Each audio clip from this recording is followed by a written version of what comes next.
It's wonderful to see all of you here today. So thank you to our alumni, our students, our partners. What a wonderful and strong community committed to cities. I'm David Margalit. I'm Executive Director of the Bloomberg Center for Cities. And like many people in this room, my own path into city government was driven by a belief that cities are where some of our most important challenges and where some of our most important challenges sort of meet the road and where meaningful change is actually possible. And for those who haven't worked in cities but are considering a career in cities, I can say with confidence that it's hard to imagine a job in which you can so tangibly see the impact of your work so often. At the Bloomberg Center for Cities, that belief that cities are where social impact happens really guides everything that we do. We're a university-wide center focused on helping cities solve problems and strengthen leadership. We work directly with mayors and city leaders and then the people who are really out there in city halls working to improve the lives of the residents of the cities that they serve. We do that through this community, though, through connecting research and practice and teaching. So ideas move quickly from Harvard out into the world, but also so that we learn from out into the world and bring those ideas back to Harvard in a virtuous cycle that helps those who are most at the nexus of the important work do their work. And that's for a lot of people here, students and alumni. You are at the heart of this work. Our alumni are leading and advising city governments globally. They're translating what they've learned here into better services, into stronger communities, into more effective local institutions, into better lives for residents of people of cities around the world. They do this through, our students do this through coursework. They do it through internships and through fellowships, several of which you'll hear about from some of the panelists tonight. Bringing fresh thinking into city teams and bringing their energies, skills, and talents out into the world. And a big part of what drives us is to see more and more of that happen.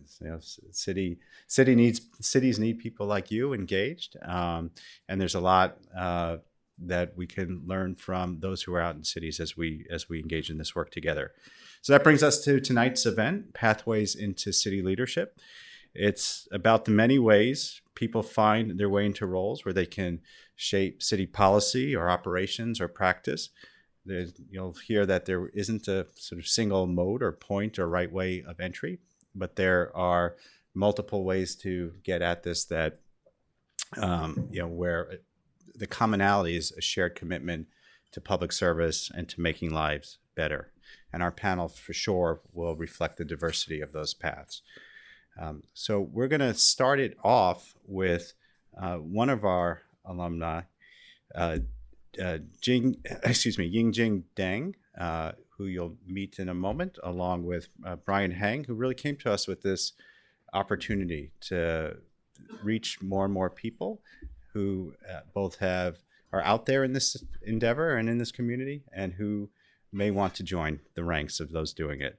So Yingjing, who's the president of the HKS New England Alumni Association, welcome to you.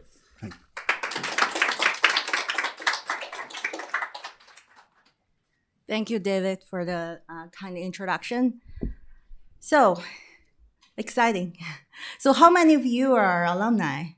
Can you raise your hand? Oh, nice. Okay. So I'm so glad you're made all the way here. The traffic is not easy. Like, I know a lot of road is not being plowed, and when I was walking, I was like, don't fall. I need to make it. Yeah, so welcome. And my name is Yingjing. I'm leading the HKS New England Alumni Association. So we are serving almost 10K HKS alumni in New England across the 6 states.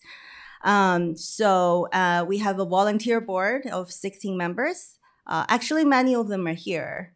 Can you wave your hand or stand? Yeah. So actually, some of them are serving the city level. Will is actually the VP of the city council at Somerville. And Ruben, I think you work at the city of Boston.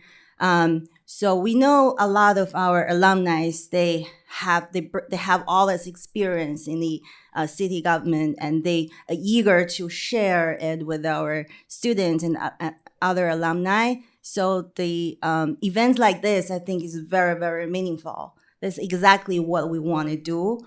So we're very active. We have a small board, but we organize almost 30 events throughout the year, networking events, workshops, and film screening, and all kinds of things. And also, I want to highlight, like, since last year, we launched a monthly coffee hour. So what we want to do is we want to build the community locally. So we go by town, state by state, and host this small group coffee hour to build deep connections between our alumni. And also sometimes the students join as well. So since last fall, we host the coffee hour, also happy hour. It started from my town, Arlington, Massachusetts. And actually super surprised because I never thought like my town has so many HKS alumni. And actually, a lot of them worked at the town, and I didn't know like the town member like who actually represent my street is just live across the street, and I never know that. And I met him in that coffee hour, and he shared the stories like how he ran his campaign with just $200 budget, and he knocked like 2,000 door, and that's how he won that campaign. So all of these stories that's really inspired us, and that's what motivated us to continue to do our programming, to continue to connect alumni, and also help our alumni to serve back to our school. So I just want to thank Bloomberg City Center for having us today as a collaborator, and also other collaborators, Top Messenger, and also Brian, Annie from the SIG. I know it's a lot of work to put together an event like this. So thank you so much for having us. And if you want to know more about us, I think we have a few slides somewhere. And then there's a QR code, and you can scan and go to our website and get connected and learn more about us. Thank you so much. Good evening, everyone. Everyone in the room, it's so encouraging to see you. Everyone online, thank you for joining and expressing your interest in this event. My name is Brian Hang. I'm a co-chair of the State and Local Alumni Association, a shared interest group. And our mission is to connect alumni, especially with an interest in state and local government. And I do this together with my wonderful co-chair, Annie Kondoracci. We're both mid-careers from the class of 2023. She's watching online. Shout out to you. We made it. And so we want to connect more to alumni, but also we do this through events like these and also through communication methods. And we are all about collaboration. So one way we do that is by collaborating with the Harvard Research Centers. I want to thank Mr. David Margalit and your courageous and inspirational leadership of the Bloomberg Center for opening up the space to all of students and alumni this evening. And also from the Taubman Center, Rafael Carbonell championing more alumni engagement in HKS. It's really building on momentum. There hasn't been a better time to consider state and local work. It's really important, and we just want to inspire you by doing so. And definitely stay in touch if this inspired you to consider state and local government. What I can say is that Dave, you mentioned the fellowships. I'm also a product of Bloomberg City Hall Fellowship, an experience which I just completed over the past 2 years. For the students watching online and in the room, please consider this track. It's transformational. As you know, when you come to Harvard, you get more than an education. It is about building your network, and you're part of the community. And whether you need advice or you're going through the highs and lows of life. We are here to celebrate with you. If you fall down, we're here to pick you up and push you forward. And see this as a big resource we have at hand. So I'm very glad we are rallying both alumni and students this evening. We lined up a really incredible panel, which I'll introduce to you to give you the nuts and bolts behind, look behind the hood of city government at all levels, basically. And it's such a privilege to have such an alumni community where there's so much experience and talent to tap on. So without further ado, I'll just introduce Mayor Joe Curtatone, former mayor of the city of Somerville. He's not only an HKS alumni, he also went through many Bloomberg fellowships and was part of the mayor's program. We have Alex Lawrence, Chief People Officer at the City of Boston, also HKS alumni, and really inspiring how she grew her career through in the City of Boston till a cabinet level member. We have Krizia Lopez, my precious City Hall Fellowship cohort member. She was based in the city of St. Louis, Missouri, and is currently working for Work for America, a very important nonprofit encouraging to professionals and students to encourage state and local careers. And then our panel, our fearless leader, former mayor of Kansas, Topeka, Kansas, Mayor Michelle de la Isla. She will guide you through this panel. So without further ado, I would like to encourage you to welcome them and be inspired and learn from them. And at minimum, consider state and local careers, but also know that the alumni base is there for you. So please feel to reach out and let's give them a big warm welcome.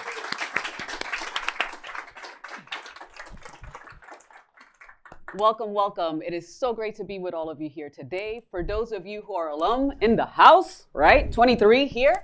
Who else is from 23? I know that we have some 23 people. I'm gonna ask everybody to shout out their year as well. We are so happy for those of you who are online as well, and we are happy that you're here at the Bloomberg Center for Cities. If this is your first time in the center, I'm going to encourage you, don't just come for the good food. Make sure that you figure out what's happening here, because working in a city, which you're gonna hear over and over and over tonight, is probably one of the most impactful jobs that you could put your hands into. You wake up, I'm gonna ask the panel their first question. I'm not gonna say the lead yet because it's gonna be a fun question. But you hear about my experience in City Hall by just telling you a title of a case study that we're making up in our heads. But you get a chance to really impact the people that are your neighbors. And there is no other form of government right now that still has the trust of their communities as cities do. And you have a chance, you have a huge chance, and they are a responsibility to consider cities for your next job. So we have the panel that I have decided to call the leader, the doer, and the worker, because we have a mayor, the person that runs HR for the city of Boston, and we have a fabulous person that works with employing people all over cities across the country. And in addition to that, she was also one of the fellows for the program here and worked in the city of St. Louis. So without further ado, I would like for the panel to just give a brief introduction of who they are, even though you'll hear about it. But if you could just give us a minute or two of just who you are, why you're here. Sure. Yeah, it's great to see you again. And good evening. Hey, how many people here live in Somerville or from Somerville? All right, fellow villains. Let's remember that, okay? And whether you've parked there, got a ticket there, got towed, out of the borough, you're a villain always. And my friend Will tell you that too. I'm Joe Curtatone. I'm a lifelong resident of the city of Somerville. I was mayor there for 18 years and spent 8 years in the local legislative body, now called the city council. So 26 years in local government. I'm excited to tell you about how meaningful that was to me. My journey started in local government. I ran for the legislative body, then called the Board of Aldermen, because I felt the city wasn't doing enough for two of our most vulnerable members of our population, our seniors and our youth. I served on the local legislative body there for 8 years, and then I started attending sessions here on this campus by the Rappaport Center. And they were helping local officials, mostly legislative members of the Boston City Council, Somerville, and other boards, give them a lens of some of the innovations in government. And the new standards being set, like the city of Baltimore, my good friend, the former governor of Maryland and mayor of Baltimore, Martin O'Malley, and was doing innovative stuff like CityStat and 311. So when I was serving as the member of the legislative body, I started asking questions. Why aren't cities setting that standard? Why are cities looked upon as still as the place where things feel and you can't innovate and you can't solve problems? And when I became mayor, I actually ran and lost. Losing sucks, but I learned a lot in a special election in 1999. But I was still served on the board, and I ran in 2003 and won.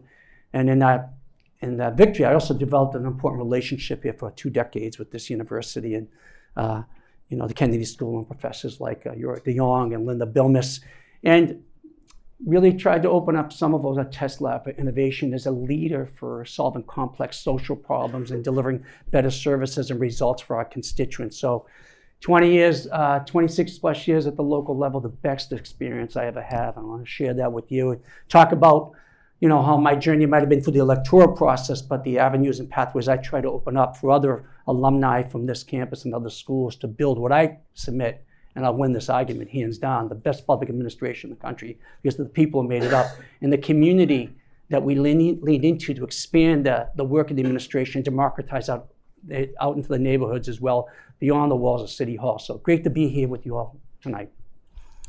Thank you. What year? 2011. 11? Yeah. Any 11s? No 11s. Okay. We still love you. Yeah, I need to start correcting. It says 11 there. I'm actually 14. So any 14s? No? Anyone? Okay. That was a long time still love ago. you. Thank you.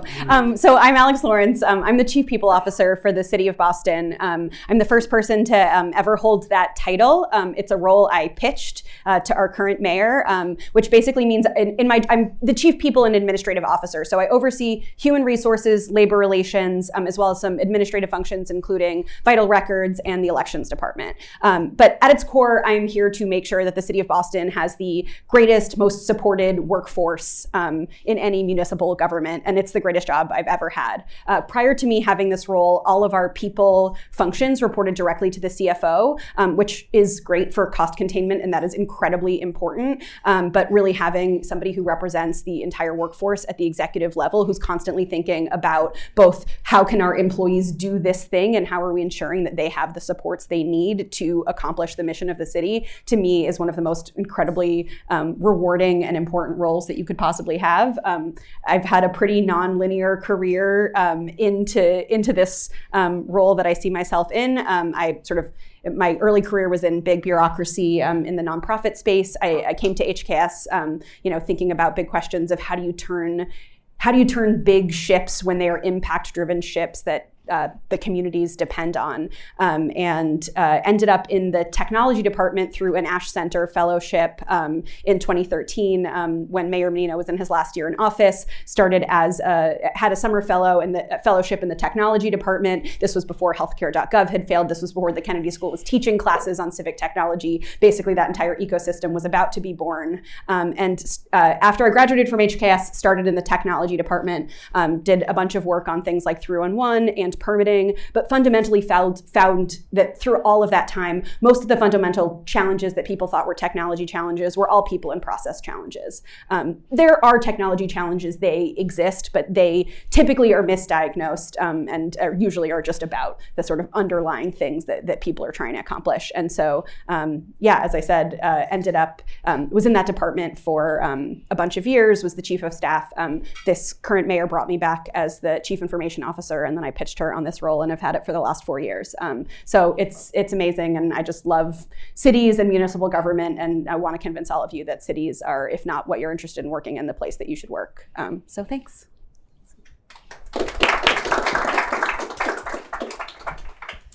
Hey everyone, my name is Krizia Lopez, and I was a 2-year MPA graduating in 23.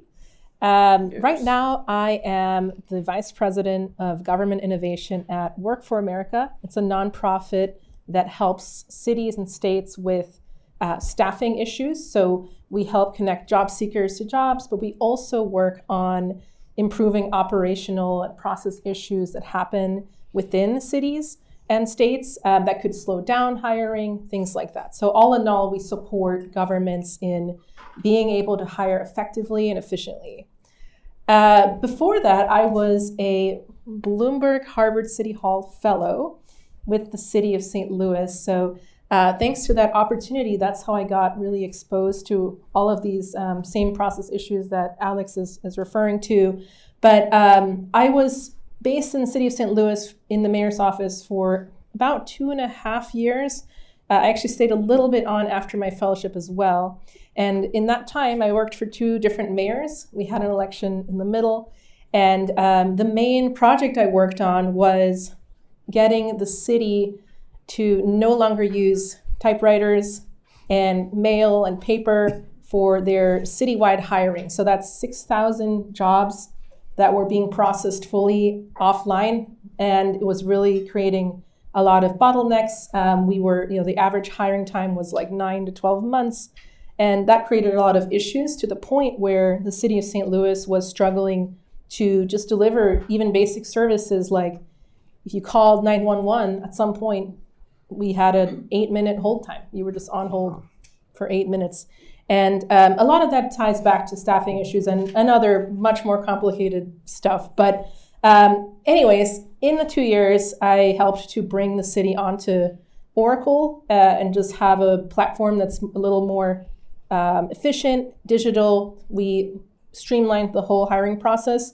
So now the hiring time is about 3 months. So it's a much, much bigger improvement. And that really exposed me to what is happening, what might be happening in other city governments. Often it's really not a matter of ability or capacity, but sometimes it's just bandwidth. It's, finances, budget. It could be things that, processes that have been going on for years, and maybe the people that set them up are no longer with the city. And over time, it's like entropy. Like you have to constantly work on improving our public services. Cool. And then I also did not start my career in government. I started in tech. I worked at Google for about 6 years in their people operations team. And that's really where I absorbed so much about efficiency and just what you have to do to keep up and hire the best talent. The best talent, in the tech industry, that's survival. Is you have to be always at the cutting edge. But yeah, I think for me, it was a very intentional pivot after many years in tech. I realized that, ultimately, a lot of the stuff that matters to citizens and daily people and daily life is happening in the government. And for anyone out there that's like thinking about, if you're reading the news and you're inspired by things like, hey, Tesla's launching a robotaxi pilot, I always think like, who's on the other side of that table, right? Like they're launching a robotaxi pilot in Austin.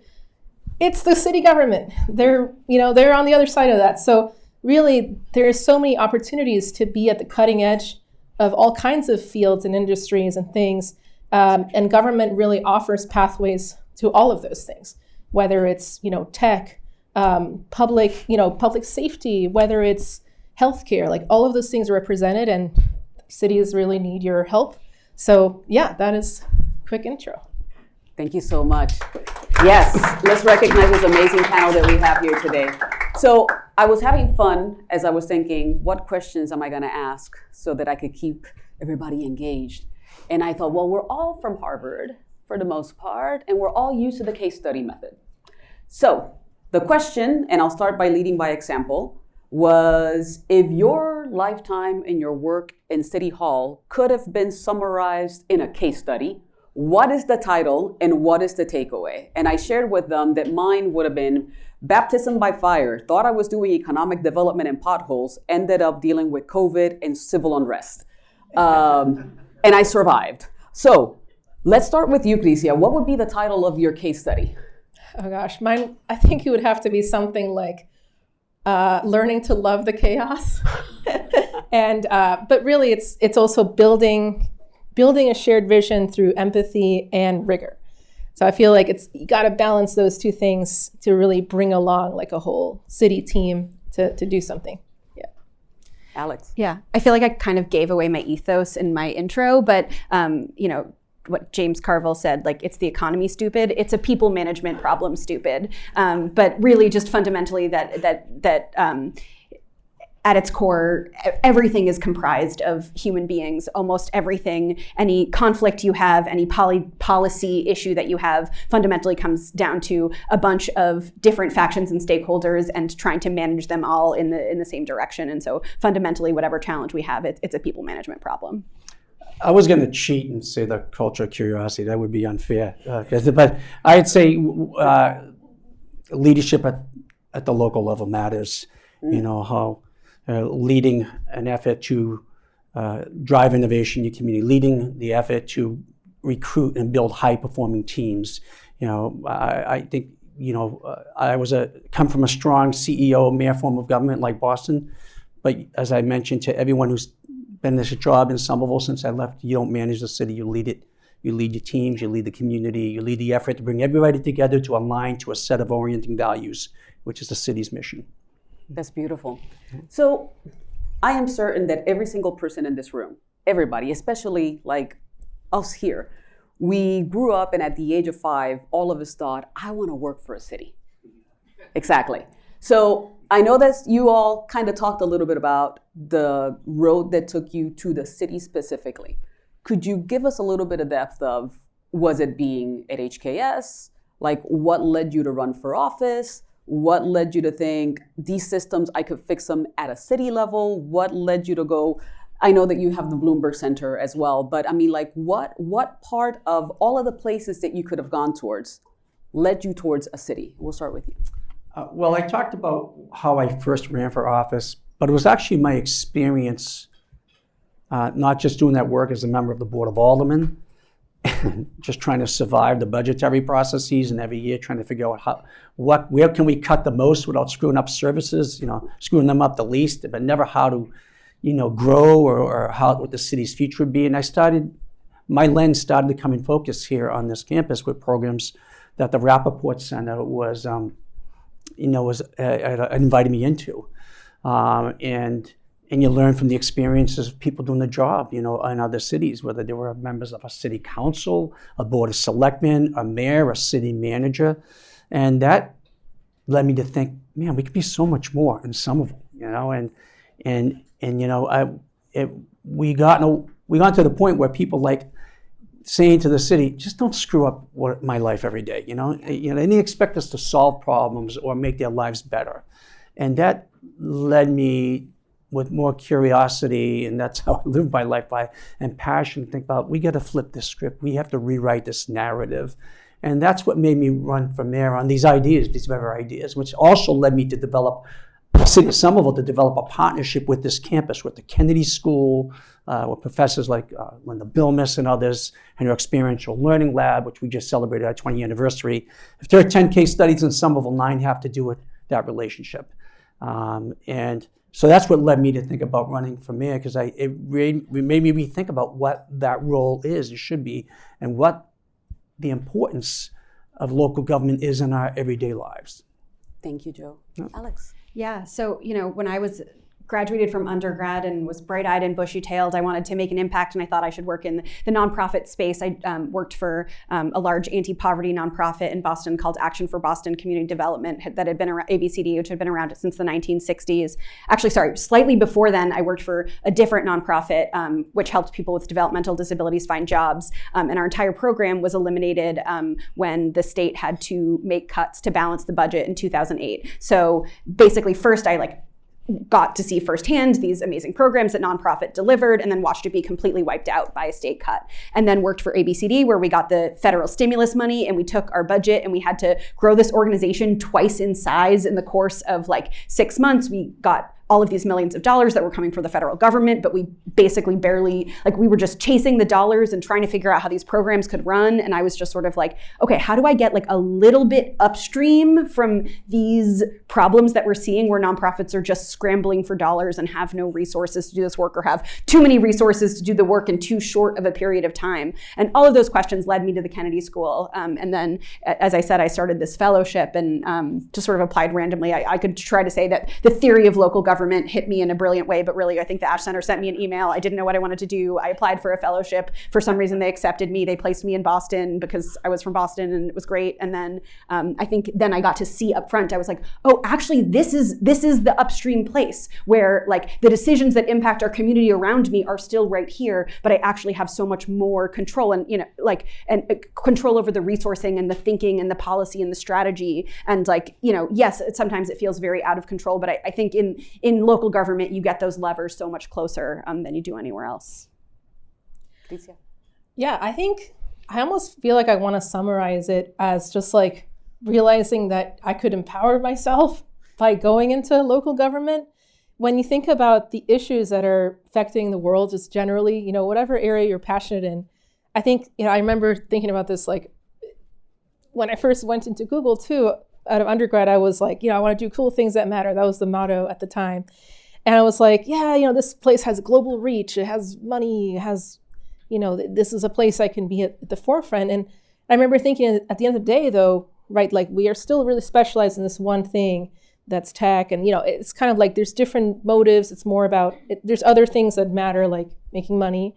And I remember thinking, there are so many issues in the world that matter greatly. I was a Fulbright fellow as well back in the day, and I had been in Nicaragua for a year, and I had just seen a lot of stuff, but I was like, how is this happening today where people are living, on a landfill, where there's kids that just like have worms all the time and like nothing's happening. And I remember thinking, these issues are just so much bigger. And at some point I was like, can an individual like do anything about this? The powers that be are doing things. And, you talk with your friends, you talk with your peers. And I always feel like the most passionate conversations people have are about current events, right?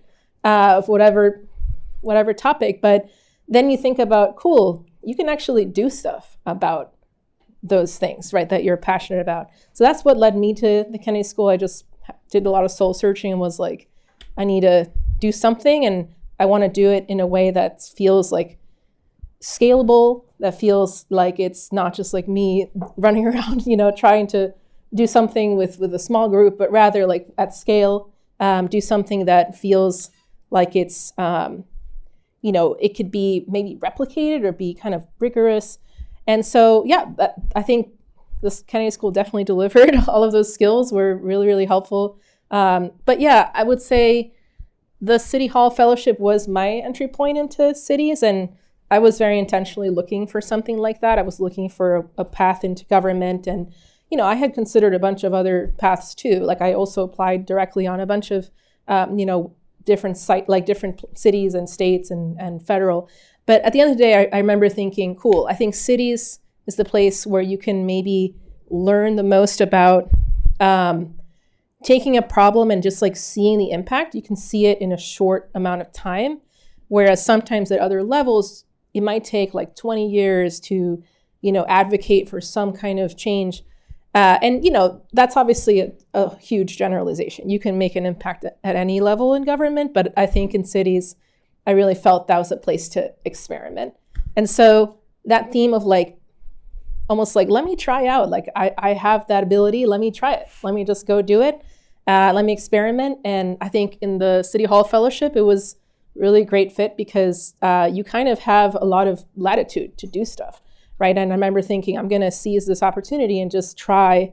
I was like, let me see if I can overhaul this city's hiring system. And let's just see what happens. And it was cool to see it happen. And then I realized, you can do things.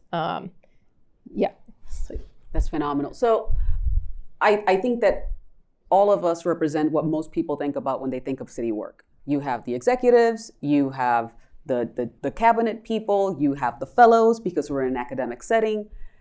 I want to start this question with you, Alex. Oftentimes people don't have the imagination to think about what all the jobs are that make a city work. Tell us a little bit about probably what job surprised you the most, or what jobs that individuals that are either online watching or are here need to learn about so that they could consider applying to. And as you all think about that, also think about a job that surprised you that you think this would be a great job for somebody from the school. Yeah. I think those are two slightly different questions, because I think the jobs that most surprises me are always the one where I like realize I'm like, oh, like the city provides that service, like, you know, like the archaeologists or things that you just don't realize municipal governments employ.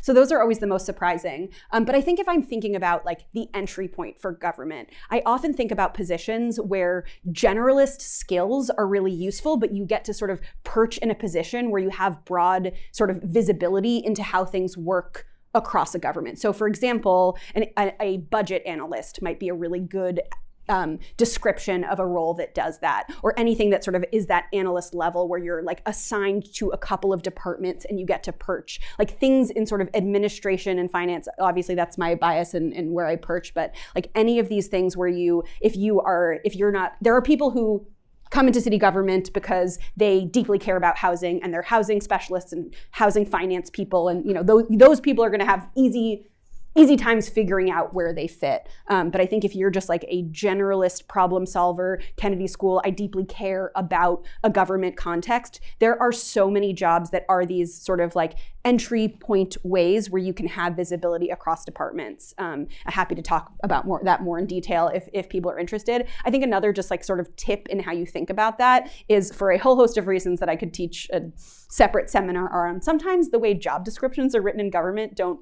totally fully match the position. I'm working really, really, really hard in my own organization to change that through things like labor relations and civil service. There's a whole host of reasons why that can be, but often people who work in the governments themselves can really help be that decoder of what the job actually means. And so for folks who are interested in this, like think about your alumni network if there's a local government that you're interested in, because they might really be able to be that decoder for you to say, like, here are where there are really great managers who are interested in cultivating talent. Here are people who are looking for these more like generalist problem solving skills, and they might be able to sort of help be your guide in an entry point in. It's not always going to be the most like traditional linear path where they hire in cycles like you might see in a private sector. Joe? I was trying to think about, there had to be a funny job description of something 20-something years ago. I think town messenger might have been one of them. I think you still have one. That's the person when you walks into the chambers and announces something. I'm like, I think we can handle that one. So I think that was it. It goes back to the person counting the bales of hay in the city of Somerville. But I think more about how, to Alex, your point, I think it's so right, how the positions have evolved. Mention analyst positions. I'm proud to talk about the people who left Somerville and they're running cities like Eau Claire, Wisconsin, Park City, Utah, South Burlington, Vermont, Watertown, Massachusetts, started off as junior analysts, Revere, Massachusetts. And there's so many more opportunities for generalists. I saw two characteristics in employees we hired, and we were laughing about minimum requirements because I always wanted to see who are the 10 people you knocked off your list. And undoubtedly, I found someone or people that I would say, I don't know what they're doing, but find a way to get them in here and create jobs, because we saw two characteristics. Do you have a passion for curiosity? And you hear me say that over and over again. And are you willing to be abnormal? I put those people in positions, they would say to themselves, I didn't go to college for this. And I'm running traffic and parking, but they went on to big cities or university here at Harvard. One actually did, Jim Kotsuba, and others and so forth. So, and when you're building high performance teams, there are so many more opportunities. When I got to the position, growing up, you thought about working for the city. Well, if you're the mayor, if you work on their campaign, you got a job there, or you're a police officer, firefighter, very noble, important positions in the community, public works, but that's what you thought about. You didn't think about you launching your career in the city of Somerville, your municipality. Now, there's so many meaningful opportunities, I think, that will lead to really big and very impactful work. Whether you stay in municipal government, as we talked about, I would say to my people, try to find a bigger stage. If you want to stay with me here, as long as I'm here or beyond, great. But you can run a bigger organization, a bigger public organization, private sector, and they will launch you. Those opportunities will launch you into other careers. It's beautiful. Krizia, you work with bringing people into state and city. Yes. At Work for America, we study this greatly, and we have a whole job board, by the way, if people want to check it out. It's called Civic Match. So if you look it up, we have jobs posted from literally hundreds of cities and states around the country. But I was going to say, just to answer the question about kind of strangest jobs, I remember in St. Louis there was a horse master, and I remember just thinking about it for a second, like what is a horse master doing? Does anyone have a guess? Budweiser is a good guess because that is a St. Louis company, but it's actually the police. Like they have horses, so you have to keep the horses. Awesome. Yeah. The park rangers. I was like, I think me answering this question is cheating because I definitely know the answer. Anyways, but yeah, I think the one thing I would love to share with everyone is I think we often, I heard this a lot when I was at the Kennedy School, a lot of colleagues and peers discussing, jobs in places like New York, Washington, D.C., San Francisco, and maybe Chicago, but it was like, that's the cities. And I was like, well, there's also other cities. So I remember myself being very intentionally like, again, someone that literally comes from those cities, but I was like, I really think I should try something really different. St. Louis, Missouri, very different. I felt that it was a good moment to do that. Just, we had a change in the tides of the country's politics. And I thought, you know what, let me just check it out. What's it like to live in a red state? Let me check out what it's like to be, operating in a city space where we're literally coming up on decisions that are extremely, consequential in the bigger context of things. And so I would love to share with everyone that please consider cities that are not the top 3 that get mentioned all the time. There are hundreds of places where you can really make such a big impact, and they're dying to have talent like you. I think everyone here that's a student is already exceptional, and I definitely second what everyone's saying about the analyst roles, but there's also, you would be surprised at the kinds of roles that are within reach. I've seen people go directly into director level roles. I mean, there's somebody in my fellowship cohort that's now the chief of staff of Oklahoma City, which is like a pretty big city. But once again, I think consider smaller cities, consider states that are less, I guess, popular with these days. And I think it's because those places will take care of you and they'll give you opportunities. And my other, I guess, tip is, check out our job board, Civic Match.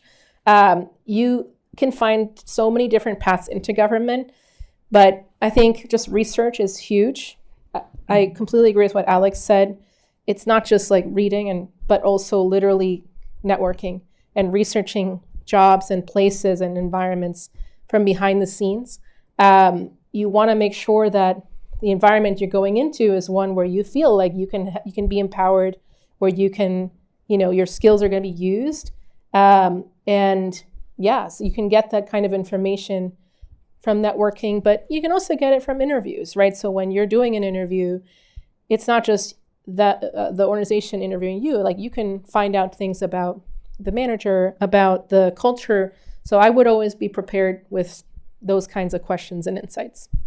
So can I edit my favorite city job description? I thought of a better one when I was sitting here. Bring it on. My favorite City of Boston job title is tree climber. It's a real job. That is awesome. So I have that. It's a great name. Like I want to be a tree climber. Anyway. So I'm going to ask the next question, but at the same time, I'm going to give you a time to think about it because I'm going to also make a quick announcement.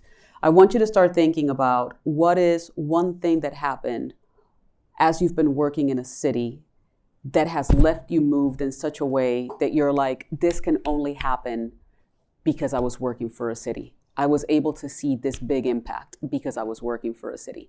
While you all are thinking, I want to tell everybody that is watching from home and for all of you that are here that we're about to open up if you have any questions. There's some mics. There's a mic right here that you can just approach and you could ask the question. And I'm sure that you're brimming with like all these inquiries because of the fabulous panel that we have. And if you are home, I have a tablet here and I am able to see if you have any questions. And we also have a floating mic from our friends in the center. So just make sure that if you want the mic to come to you, raise your hand. And if you just want to come over here, just stand up here. So Joe, let's start with you. Yeah, but before I do, I keep forgetting to thank you and the Kennedy School and the alumni associations and Bloomberg and everything for having us here. This is an incredible resource, and I'll say leverage it because when I get a call, I would get calls from them about we got a candidate for you. I'm like, all right, there was no question we're going to bring this person in and talk to them. But let me talk about your question. There are many things I'd point to, the brick and mortar successes, the projects, all the things we're proud of. The case, it happened, I think a great example what made me think about that, your question, it only happened in the city, is how the city rallied for each other, like many communities during COVID. And I will just say this, my bulk of my day was spent in a place where it was like Grand Central Station. I spent over a year by myself in an office with a few people coming in and out, taking calls about who died, who was losing their business, who was sick, who was at risk. But I, like sure you and others got to see, we aspired, and I think we did a damn good job trying to build a learning organization that meant everybody in the community. People coming together, devising innovative ways to feed people, to deliver groceries, to get them learning and education tools, to check on the most vulnerable at the most chaotic time that nobody has a playbook for. I guarantee you we did not have one in Somerville. And for me, at that moment, when I felt my most vulnerable myself personally, I'm like, this can only happen, this type of response at the local level. Because what I miss, when people say, you missed a job, I missed the ability to lean in the community for anything that was exciting, controversial, and that was a crisis, exponential level. So that moment there and over again over that time period remind me every day that, hey, I'm lucky to be in the city really matters, that cares, that gets this, that leans on its local government. We leaned on them too to solve problems. So yeah, that's the moment for me. Thank you, Joe. Yep. Alex? Okay, when you asked the question, immediately a million HR stories I can't tell you jumped into my head. So I'm going to go back a little bit, but there was a time when I told you I was working on some permitting stuff where, and some of you might remember this if you're in Boston, 2 workers on a work site died in a trench in the South End. And it was on a work site that actually had a ton of OSHA violations from the federal government. And so I think sort of we learned from that like through just some really wonky data sharing reasons, there was data that was available to the city that helped them understand whether work sites would be safe, and that we weren't looking at that when we thought about issuing permits. And so and as a result, not directly, no one sued the city for liability there, but there was information that could help the city make better decisions that was just available to us. And so, we just worked on figuring out ways that information could be surfaced when the city issued permits. And so sometimes things like permitting and licensing, they can sound sort of like very wonky or back office. But I think when you work in local government, you kind of realize that is everything. It's like what you allow to happen in the space, in the city. It's the nuts and bolts of governing, and it can have life and death consequences, and it can really, really matter. For me, it's got to be this tornado event that happened. So St. Louis got hit by a Class 3 tornado, and this was last year, but basically it was 30 days within the new mayor that had just been sworn in. So everyone was new. She had only hired 3 people, and this tornado destroyed a large part of the city. And we were, I think it was the second or third national disaster after the new FEMA director was sworn in the Trump administration. So there was a bunch of complications that we had to deal with. And it was an incredibly difficult but extremely rewarding experience to be pulled into all of that. It has nothing to do with my work as a fellow doing HR stuff, but it was great. The whole mayor's office, we just got redirected for the next 3 or 4 months. It was just emergency operations center. We had to stand that up. We had to, we were on the phone with our senators and all kinds of people trying to get money for disaster relief, trying to set up these operations centers. Our police force was really on top of it. Our emergency responders were all really on top of it. But I think there was so much coordination that had to happen, and it was really an honor to be able to be there. And it was also, at the same time, it was very eye-opening to see, same thing. I was okay, there's a lot of processes here that are probably could be figured out in advance so that the next time there's a disaster, there could be like a much smoother response. But yeah, that's part of what, again, that was, to me, that was something that was like, cool, that's inspiring. Like let's do that. Let's build those systems out.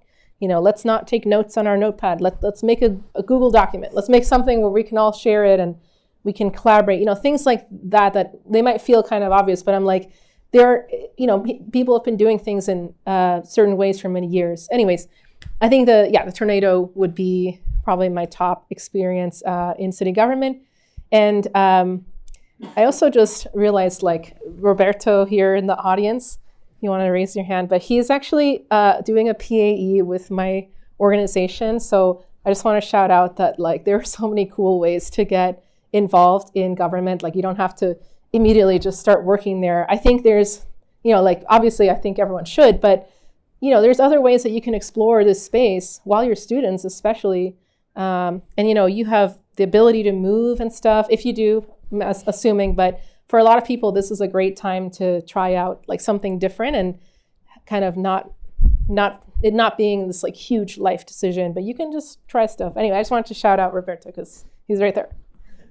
So thank you all for sharing. It's kind of interesting because as all of you were talking, Joe, I just like my brain went back into COVID as well. And the relationships that you build, because you're everybody's neighbor, right? And then like the superintendent is your neighbor, the head of the chamber is your neighbor, the churches, the church leaders, and all of these people.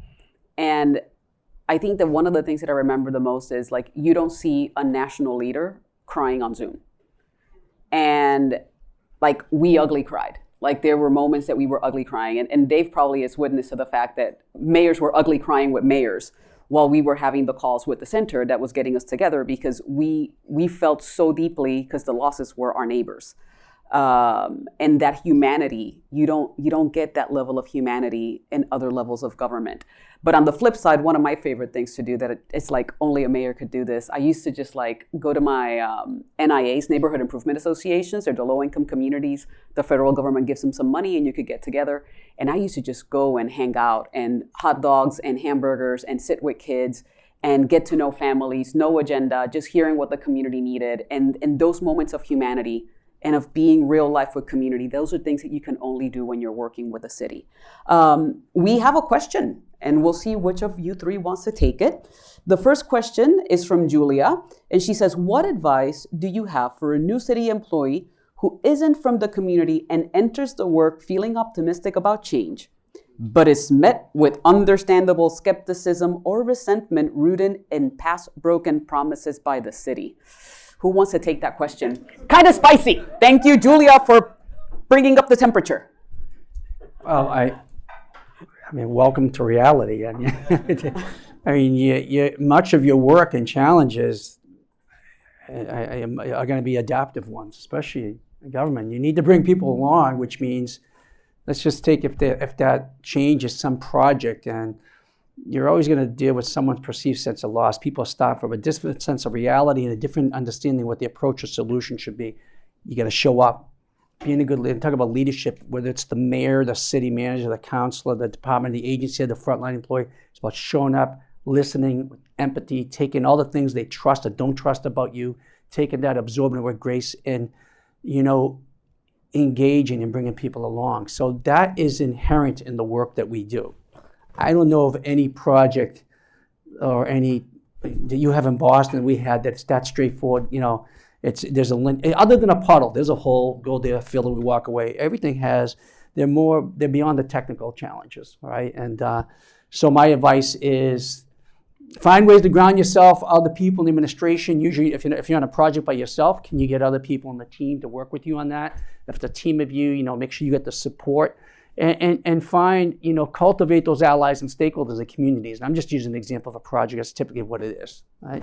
Yeah, no, I think +1 to everything you said, Mayor Curtatone. But I think, I would say, like, first of all, you said listening, do a lot more listening than talking. But one thing that I've discovered is, like, it is so easy to look at a system or a problem and be like, what kind of idiots made this decision?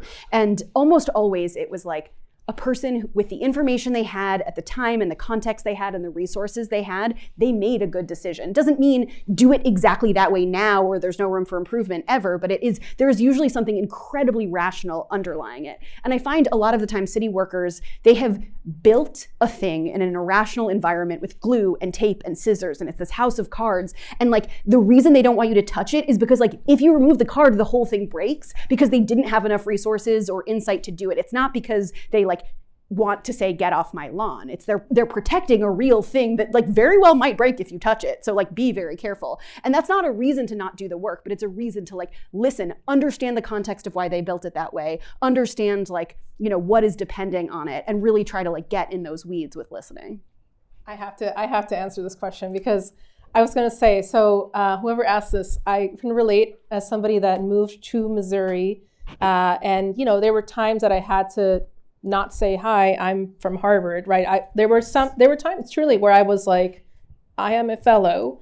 And I would leave out, you know, Harvard, Bloomberg, not necessarily friendly names in certain parts of the country. I think it was that was a point, I think, to me. It was like, cool, let's figure this out. So I think my advice would be to stick to your purpose, right? If you know why you're there, you're trying to do a thing. I think ultimately, I found people always over time were just like, okay, this person is legit. Like they're authentically here to help and do things. But I thought it was very important to read the room and understand, so the adaptive thing, but just to almost like, okay, cool. You know, you can emphasize different characteristics at different times. I found that it was really important when there was hostility to maybe be aware and be like, cool, let me just downplay some aspects of my, you know, identity that normally I would be like, hey, you know, like here in this room, I'd proudly say all these things. And I think I still do everywhere else too. It's just that practically you have to be able to connect with people on the things that they care about. So I found that like sticking to purpose and then just talking about like a shared goal was always the way to go when you face hostility. I'm going to just add, if we're talking about with the community, distrust in government is at an all-time high. Yeah. Misinformation is rampant everywhere, local level. However, local government is the last bastion of hope, trust in government, and to build up our democracy. People look to their local officials more with greater trust. And you still have to go do that work. You got to show up. Yep. You know, so. Questions from the audience. Want to make sure that if there's any burning questions, we have a microphone going around. Yes. Hi. Good evening, everybody. Really love the talk so far. I have a question, especially for Alex. So I really resonate with your statement that most problems are people problems, and that HR or people management is a very important thing. And so my question is, how different is HR for private is than for government? And during 2011, when you were here in Harvard or HKS, was there any class that helped you understand that or help you do your job now?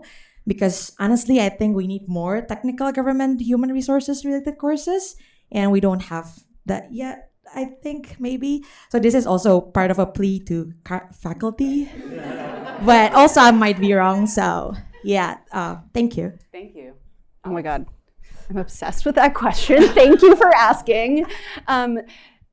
So, oh my God, there were so many pieces of that question too that I want to opine on. But fundamentally, I think that like a lot of like core HR training is also just like the wrong way to think about it. So I've learned, I'm not HR trained in background. There are a lot of HR professionals that slightly resent the way that I approach HR, but we're getting there.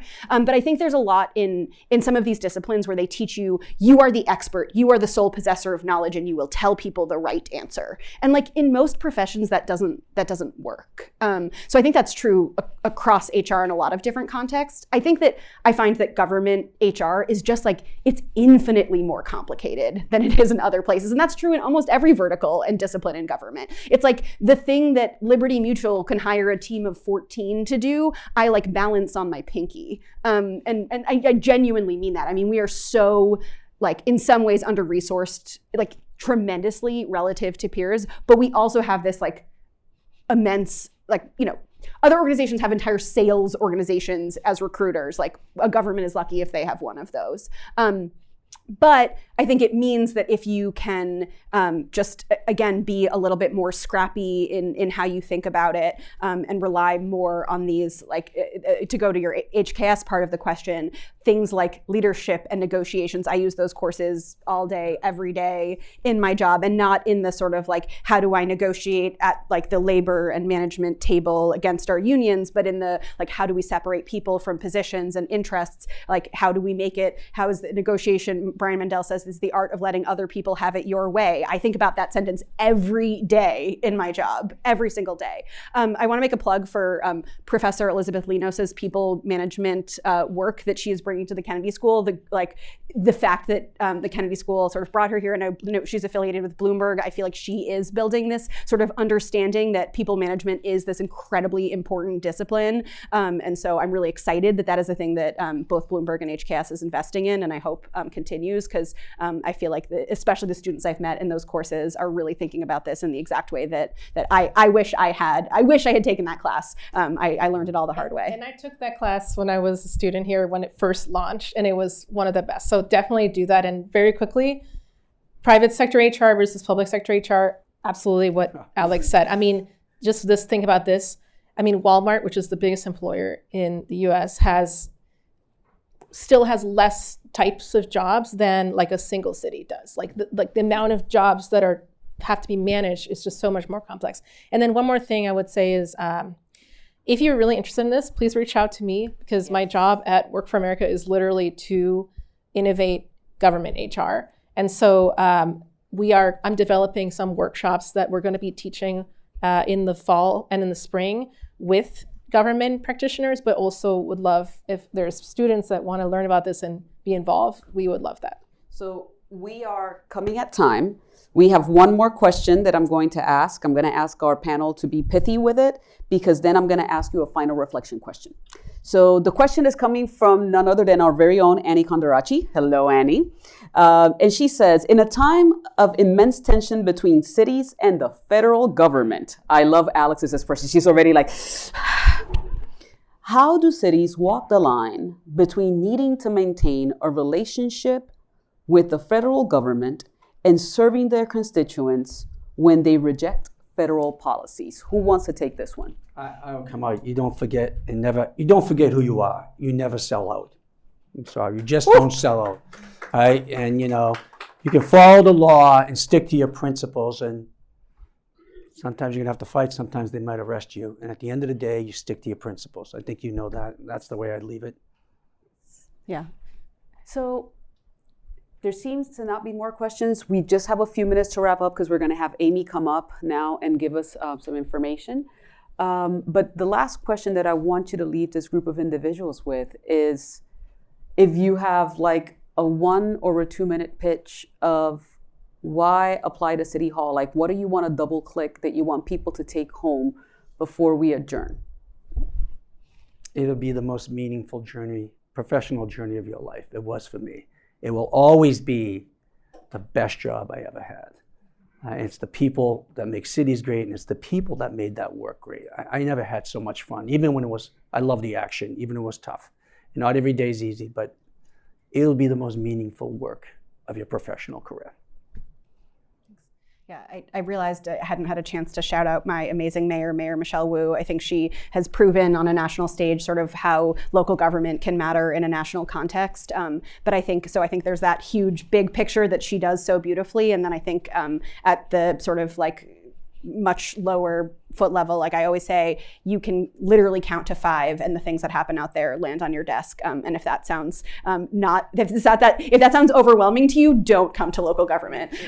Just don't. Like, there are lots of other jobs you could have. If that sounds exciting to you, then local government is the place for you. I think I would encourage everyone to think about their purpose. Like, really, especially while you're a student, like really reflect on that. What are you doing with your life, and what are you trying to do? I think once that's clear, there's, I think, so much space and need in the public sector in general for that passion and talent. So if you find what that is that you're passionate about, that you want to spend your time on, and you know you have those skills. It's almost like, what's stopping you? Like, just go for it. If you hate it, you can always pivot out of that sector, right? You don't need to forever stay in a place that you maybe didn't like. But I agree with everything everyone has said. Like, to me, it's still going to always be probably my favorite experience ever is working for the city of St. Louis, and with all the ups and downs, right? So I would say just try it out and embrace the process. It's almost like it's not going to be this super awesome, smooth journey all the time, but that's the point, right? The point is it's real life. Like, this is real life. There are complicated questions. There's complicated dynamics. Like, it's the place where people come with their problems. It's the place where people have daily, interactions. And at the end of the day, like, the services that we all rely on as a country, right, as citizens, like they are delivered through the front lines of local government. So I think it's almost like embracing that and being like, cool, it's a messy place, but you can make a difference. I think that's what I would say to people.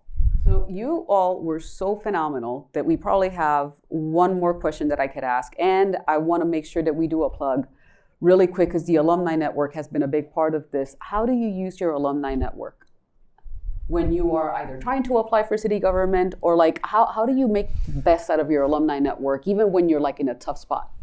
I was just on a phone call yesterday with an alumnus of the Kennedy School. I teach a course at Tufts University, MEAS Forum Leading Cities. I'm developing another course, and I leaned into their experience and teach it. So I use it professionally still to deal with challenges, unlock opportunities. I leverage it. I exploited it when I was mayor to seek talent. So this is an incredible resource, the Alumni Network, Bloomberg, the Kennedy School. And this is the network you need to leverage. They'll know who to reach out and help you reach out to the places you're interested in working in. And I just want to say this, not the biggest cities. I'm a big fan of Michelle Wu. I just said before that we loved kicking Boston's ass in the national spotlight. Now, I'm not in Somerville anymore, so I cheer for Michelle Wu, but since I headed up Mayor Wilson's transition team, I got to give him a plug in Somerville as well. So there's so many opportunities to, Krizia's point, the city's large and small, and the work is as meaningful, so. Yeah. Sorry, I literally alumni network. I'm sorry. I was so distracted by the competition. I was just like, what shit talking am I going to do back? Remember, don't let the tape run. No. Yeah, I mean, I use the alumni network all day, every day. I think you all should think about it the same way. There's an HKS alum probably in most places that you're looking, in places that are expected and places that are unexpected. And so I think I said it earlier, but like, just, tap into that. Like, I feel like a thing that I never realized until like earlier on is that people all the time are just cold emailing and cold calling and cold introing to people to just say like, hey, can I have coffee? Like, be that person. If that is something that feels outside of your comfort zone, like, just get rid of whatever imposter syndrome is making you feel like that's outside of your comfort zone. Just like start doing that. The greatest connections I have came from those people, like from people I like just met randomly because they did a cold outreach, or I did a cold outreach, or a friend connected us. And so just like, yeah, whatever is holding you back from feeling like you should do that. And like, if somebody doesn't respond to you, don't take it personally. They like probably also just have a busy inbox, and just keep going. Plus one, I actually cold emailed Alex one day back in the day when I was thinking about opportunities after the fellowship. So, and then she took another job before I could quite get to hire her. So yes, alumni in the Harvard Network are amazing. I personally, when I moved to St. Louis, I didn't know a single person. And I joined the Harvard Club, alumni club there, and it was really helpful. I mean, it was funny almost. There was times when I knew that, for example, the mayor, so I worked for Mayor Jones and Mayor Spencer. But there's times when the mayor was going to an event and it was like some VIP thing. And it's funny because sometimes I was also there, but I was there because I was with a Harvard alum that was just like, you want to go to this gala? And I was like, sure. And it's just funny to me that there was so many times that happened in St. Louis where I was like, oh, hey, Mayor, like, I'm here too. And it was like, oh, okay. It was just a funny, almost like backdoor to a bunch of stuff that it's a powerful network. So yeah, definitely reach out. And I would say, I think I probably got like 10 different job leads at some point just from random cold emailing and saying to people, hi, I'm an alum and I'm looking for stuff. What can you tell me about working in government? So yeah, don't be shy, and it's totally normal. And I think this is a great community. And pay it forward when you're Yeah. in a position someday in the future. Personally, that's my favorite part, is just like encouraging others to, pay it forward. Like we're all here to help each other. So yeah. Help me thank this phenomenal panel as Amy comes and wraps this up.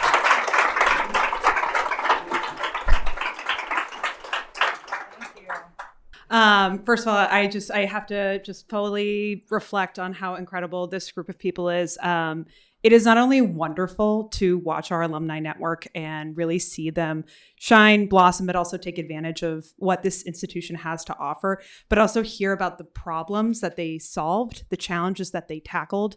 And I hope that's inspiring you to think about the way I like to think about public service and what brings a lot of us to public service, or what are the problems that upset me so much I want to do something about it. And state and local government in particular is the place that I know I've done that in my career. I've worked for 2 governors of Massachusetts and 3 mayors of Boston. And if you all want to, for a moment, go in the back of your mind and just remember where you were in 2015. I was running it was a zoning meeting where somebody was trying to get a variance to build a small building on Cambridge Street in Alston. And I had at least 3 different community members yelling at me, which is very normal, and that's okay. But I remember looking at this lot that had been dramatically underutilized. And I remember thinking to myself, it's really hard for me to be able to afford rent. And I couldn't do it on my own, living in this neighborhood that's built for artists and young people. And luckily enough, we got enough community support. I had gotten a couple of artists and a couple of young people and graduate students and friends of mine from college to come to the community meeting to sign a letter of support, or at least submit letters of support to the zoning board, which if you've ever been to a zoning board meeting, they really do rob you of joy. But that joke hit too real for some of you. It's because it's true. But since then, that building opened up a couple of years ago. And one of my best friends, who now professionally builds affordable housing, lives in that building. And I say this to tell you that, one, it is state and local that inspires us to make changes in the community that not only directly benefit ourselves, but also for the people in our lives that we believe in, and also for the strangers we have yet to learn and love. It's exciting. Also, it's really fun to sort of see what are the challenges that we can tackle yet that are new and creative. I was thinking about your case study question, and one of the questions that the thought I had for my case, and I need to workshop the title, is when when your friends' problems become policy solutions. One of the things that I heard a lot as somebody who graduated during the Great Recession years was how much student loans were really holding them back. And it was through my time at the city of Boston under Mayor Walsh, when Alex and I were colleagues, that we put together a student loan debt survey to really look at the relationship between student loan payments and housing, and how that really constrained our choices. I think the fabulous thing about government, especially on the state and local level, is that you really have the opportunity to be creative with the problems that you can solve, whether you're doing something that is as specifically codified as what I'm sure is a union protected tree climber job, or if you're with the mayor's office of neuromechanics like I was in City of Boston, you should fully apply to them. The other things I just want to quickly convey is that this is an alumni network that has a lot of opportunity for you. And not only do we have alumni coming back, so if there are alumni in the room and then also online, we have Alumni Weekend coming up May 15th and 17th. That's for classes 21 and 2016. To my fellow 2021 alum, I look forward to seeing you there. I'll see you on the Zoom for all of us who are organizing in the interim. So that's the other thing I would say too. So for current students who are going to be in the Boston area around that time in May, who are the people in the class of 21 and then 2016 who you want to connect with, who you want to make those relationships now?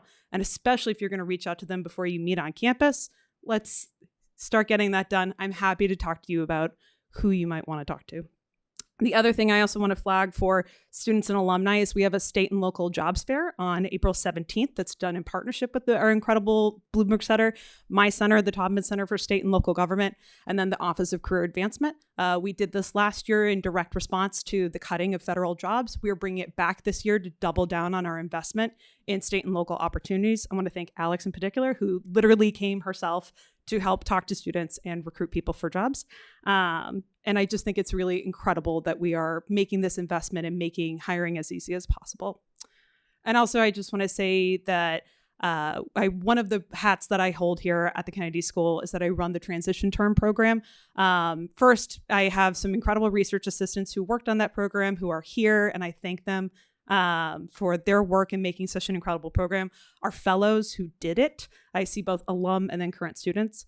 We have relationships across the country. We've served over 100 newly elected leaders with, I think it's just shy of 300 graduate students. We have relationships across the country. Your hometown deserves love. The places that you believe in, the places you see yourself, they deserve your love and your talent and your treasure. So let us connect ourselves to state and local government opportunities. And I thank you again to this incredible panel and you all here. Thank you.